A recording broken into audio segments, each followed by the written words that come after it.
New project natin mga bro. Ito yung tiles. Ang existing tiles nito lang mga bro. Ito yung babaguhin. What? At dito tayo magtatiles mga bro. Yes! Nakita nyo naman yan kung gaano kapangit yung tiles na tayo. Una nating gagalawin itong inidoro. Tatanggalin po natin ito mga bro. 60 by 60 ang tiles na lalagay natin dito mga bro. Ayan, natanggal na natin yung inidoro mga bro. Yes! Yan, tinanggal ko na yung inidoro. Pero yan pa rin yung ibabalik. Ganito ang technique na ito mga bro. Yan mga bro, yan yung mga ginagamit once na mayroong tiles. Halo sa adhesive.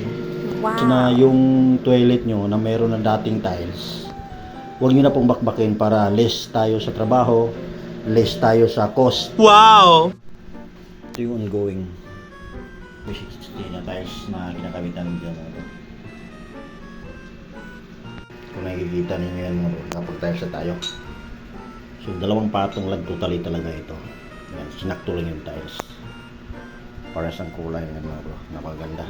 60 by 60 ang ginagamit natin dito mga bro. Ito yung pangalawang patong natin mga bro. Itong tiles na to. Dalawang patong lang siya. Hanggang dyan lang siya mga bro. The rest, pipinturahan na yan. I-skim coat tapos pipinturahan. Ito yung project natin dito sa Calamba, Laguna mga bro. Toilet tiles installation tayo ito, using by 60 by 60. Alright mga bro.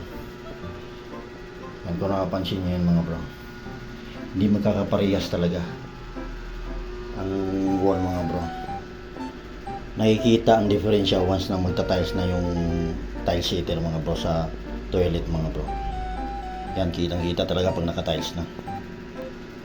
Let's go. Ayan mga bro, tapos na po tayo sa tiles installation mga bro dito sa toilet area na to mga bro.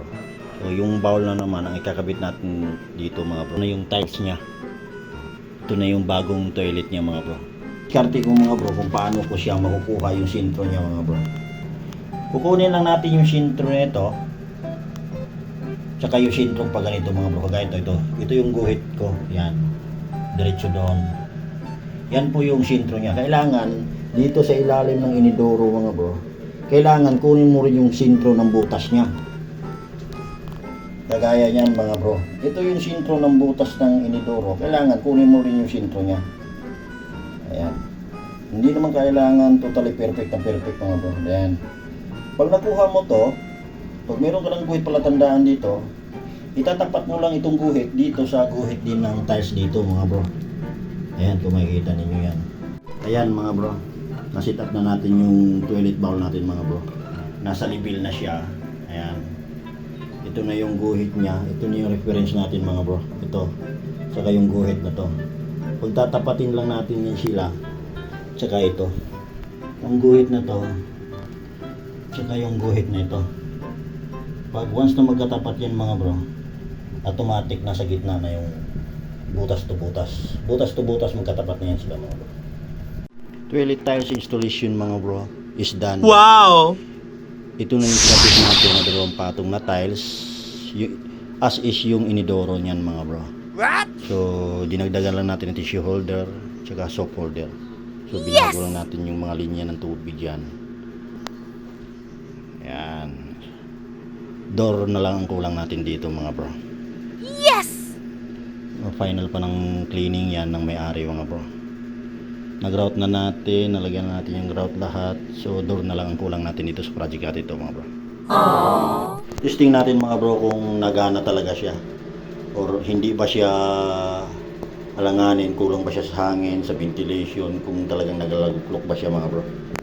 Yan, titesting natin siya bago natin iwanan yung project natin mga bro.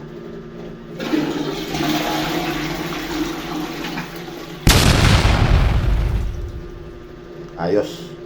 Approve mga bro.